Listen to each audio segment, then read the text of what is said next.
Kishore madam ನಾನು ಏನ್ ಹೇಳಬೇಕು ಅಂತ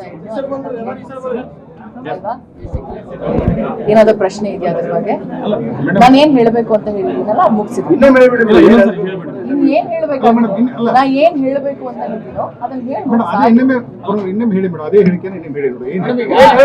ಇನ್ಸ್ಟಾಗ್ರಾಮ್ ಖಾತೆಯಲ್ಲಿ ನಾನು ಹಾಕಿರೋಂತ ಒಂದು ವಿಡಿಯೋ ಪ್ರತಿಯೊಬ್ರು ಕೂಡ ಅದನ್ನ ನೋಡಿದ್ದಾರೆ, ಅದಕ್ಕೆ ಪ್ರತಿಯೊಬ್ರು ಕೂಡ ಪ್ರತಿಕ್ರಿಯೆ ಮಾಡಿದ್ದಾರೆ, ಅದನ್ನ ನಾನು ಕೂಡ ಅಬ್ಸರ್ವ್ ಮಾಡಿದ್ದೀನಿ.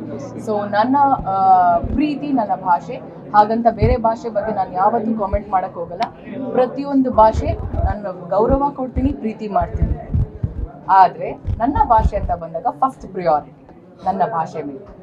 ಎಲ್ಲ ಭಾಷೆನೂ ಇಷ್ಟಪಡ್ತೀನಿ, ಎಲ್ಲ ಭಾಷೆ ಸಿನಿಮಾ ನೋಡ್ತೀನಿ. ನೀವೆಲ್ಲರೂ ನೋಡಿರೋ ಹಾಗೆ ನೀವು ನೋಡ್ತೀರಾ ಸಿನಿಮಾ, ಎಲ್ಲ ಭಾಷೆ ಹಾಡುಗಳನ್ನೂ ಕೇಳ್ತೀರಾ, ಹಾಗೆ ನಾನು ಸಹ ಕೇಳ್ತೀನಿ. ಎಲ್ಲ ಭಾಷೆ ಮೇಲೆ ಗೌರವ ನಂಗೆ ತುಂಬಾನೇ ಇದೆ. ಅದಿದ್ದಿಲ್ಲ ಅದಿಲ್ಲ, ಇದು ಫಸ್ಟು ಅದು ಫಸ್ಟು ಅಲ್ಲ. ಯಾರಿಂದ ಯಾರು ಬಂದಿಲ್ಲ, ದೇವ್ರೊಬ್ಬ ಅಂತ ಇದನ್ನಲ್ಲ, ಅವನಿಂದ ಅವನು ಹೂ ಅನ್ನೋದಕ್ಕೆ ನಾವೆಲ್ಲ ಜನ್ಮ ತಗೊಂಡಿರೋದು.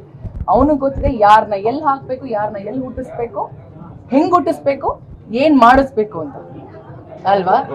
ಇಲ್ಲಿ ನಾವು ಹಿಸ್ಟ್ರಿ ಅಂತ ತೆಗಿಯೋದು ಅದು ಇದು ಡೆಫಿನೆಟ್ಲಿ ಇವಾಗಿರೋ ಸಿಚುವೇಶನ್ಗೆ ಎಲ್ಲ ಹಿಸ್ಟ್ರಿ ತೆಗೆದು ನಾವು ಏನ್ ಪ್ರೂವ್ ಮಾಡಬೇಕು ಅದನ್ನ ಮಾಡ್ತಿದ್ದೀವಿ. ಬಟ್ ಭಗವಂತ ಅಂತ ಒಬ್ಬ ಇದ್ದಾನಲ್ವಾ, ಏನಾದ್ರೂ ಕಾಮೆಂಟ್ ಅಂತ ಬಂದಾಗ ಯೋಚನೆ ಮಾಡಿ ಪ್ರತಿಯೊಬ್ರು ಕೂಡ ಇದು ನನಗೂ ಕೂಡ ಅನ್ವಯಿಸುತ್ತೆ. ಇವತ್ತು ನಾನು ಹೇಳಿದ್ದೀನಿ ನನ್ನ ಭಾಷೆ ಬಗ್ಗೆ. ಈ ಒಂದು ವಿಡಿಯೋ ನನ್ನ ಒಂದು ಇನ್ಸ್ಟಾಗ್ರಾಮ್ ಖಾತೆಯಲ್ಲಿ ಹಾಕಿದ್ದೀನಲ್ವಾ, ಅದು ನನಗೂ ಕೂಡ ಅನ್ವಯಿಸುತ್ತೆ. ಯಾವುದೇ ಕಾರಣಕ್ಕೂ ನನ್ನ ಮಾತೃಭಾಷೆನ ಮರಿಬಾರ್ದು ಅಂತ. ಮಾತೃಭಾಷೆ ಜೊತೆಗೆ ನಾವು ನಮ್ಮ ಸ್ಕೂಲ್ ಎಜುಕೇಶನ್ ಇಂದ ನಾವು ಎಲ್ಲಾ ಭಾಷೆನೂ ಕಲಿಯಕ್ಕೆ ಸ್ಟಾರ್ಟ್ ಮಾಡ್ತೀವಿ. ಎಲ್ಲರ ಜೊತೆಗೂ ನಾವು ಇಂಟರಾಕ್ಟ್ ಮಾಡಿದಾಗ ಅವರು ಯಾವುದೇ ರಿಲಿಜನ್ ಆಗಿದ್ರು ಸರಿ, ಯಾವುದೇ ಕಾಸ್ಟ್ ಆಗಿದ್ರು ಸರಿ, ಯಾವ ಭಾಷೆಯವರಾಗಿದ್ರು ಸರಿ, ಎಲ್ಲರೂ ಕೂತು ಒಂದಾಗಿ ನಾವು ಕುತ್ಕೊಂಡು ಮಾತಾಡ್ತೀವಿ. ಎಲ್ಲರೂ ಒಟ್ಟಿಗೆ ಶಾಲೆಗೆ ಹೋಗ್ತೀವಿ, ಕಾಲೇಜ್ಗೆ ಹೋಗ್ತೀವಿ, ಇಂಟರಾಕ್ಟ್ ಮಾಡ್ತೀವಿ.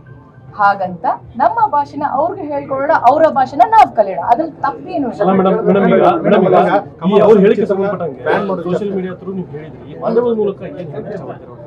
ಮಾಧ್ಯಮ ಮೂಲಕ ಏನ್ ಹೇಳಕ್ಕಂತ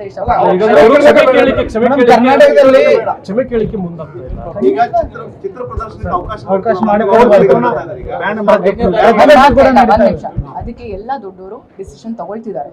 ಅದಕ್ಕೆ ನಮ್ಮ ರಾಜ್ಯ ಸರ್ಕಾರ ಇದೆ, ನಮ್ಮ ಫಿಲ್ಮ್ ಚೇಂಬರ್ ಇದೆ, ಅವರೆಲ್ಲ ಕೂತು ಏನ್ ಡಿಸಿಷನ್ ತಗೊಂತಾರೋ ಅದಕ್ಕೆಲ್ಲ ನಾವು ಡೆಫಿನೆಟ್ಲಿ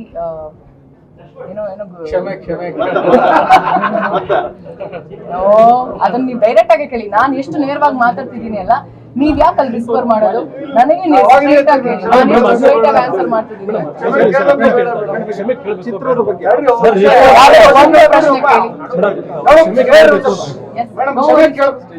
ಒಂದ್ ನಿಮಿಷ ಹೇಳಿ. ಅವ್ರು ತಪ್ಪಾಗಿ ನಮ್ಗೆ ಅವರ ಒಂದು ಸ್ಟೇಟ್ಮೆಂಟ್ ಒಂದೆಲ್ಲೋ ಒಂದು ಮಾತಲ್ಲಿ ನಮ್ಗೆಲ್ರಿಗೂ ತಪ್ಪು ಆಗಿದೆ, ನಮಗ್ ನೋವಾಗಿರೋದ್ರಿಂದ ಖಂಡಿತವಾಗ್ಲೂ ಸರ್ ಕ್ಷಮೆ ಕೇಳಬೇಕು. ಕಮಲ್ ಹಾಸನ್ ಸರ್ ಬಗ್ಗೆ ನಾನು ದೊಡ್ಡ ಅಭಿಮಾನಿ. ಅವರ ಒಂದು ಕಲಾ ಸೇವೆಗೆ and his contribution to our Indian film industry is humongous. ಅವರ ಒಂದು ಪ್ರೊಫೆಷನ್ ಅಂತ ಬಂದಾಗ ನಾನು ತುಂಬಾ ಚಿಕ್ಕವಳು, ನಾನು ಅದ್ರ ಬಗ್ಗೆ ಮಾತಾಡೋ ಯೋಗ್ಯತೆನೇ ಇಲ್ಲ ನನಗೆ. ಅಷ್ಟು ದೊಡ್ಡ ಮಟ್ಟಕ್ಕೆ ಬೆಳೆದಿರುವಂತ ಮಹಾನ್ ಕಲಾವಿದ. ಬಟ್ ಸ್ಟೇಟ್ಮೆಂಟ್ ಅಂತ ಬಂದಾಗ ನಾವ್ ಯಾರ ಬಗ್ಗೆನೂ ಮಾತಾಡಲ್ಲ. ಬಟ್ ನಮ್ಮ ಭಾಷೆ ಬಗ್ಗೆ ಅಂತ ಯಾರಾದ್ರ ಬಗ್ಗೆ ಮಾತಾಡಿದ್ರೆ ನಾವ್ ಯಾಕೆ ಸೈಲೆಂಟ್ ಆಗಿರೋದು ಅಲ್ವಾ? ಸಾರಿ ಕೇಳಬೇಕಾಗತ್ತಲ್ವಾ? ಅಷ್ಟೇ. ಸಿಗ್ತಾ ನಿಮ್ಗೆ ಇದೇ ತರ ನನಗೆ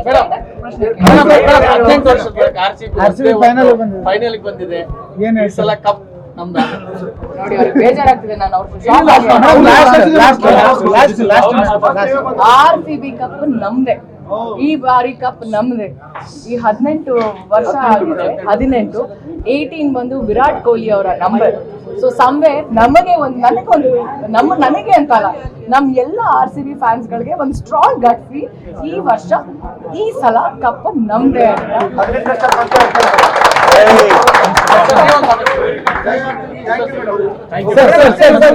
ಅವ್ರನ್ನ ಮಾತಾಡ್ತೀವಿ. ಇದು ಅವ್ರ ಕಾರ್ಯಕ್ರಮ.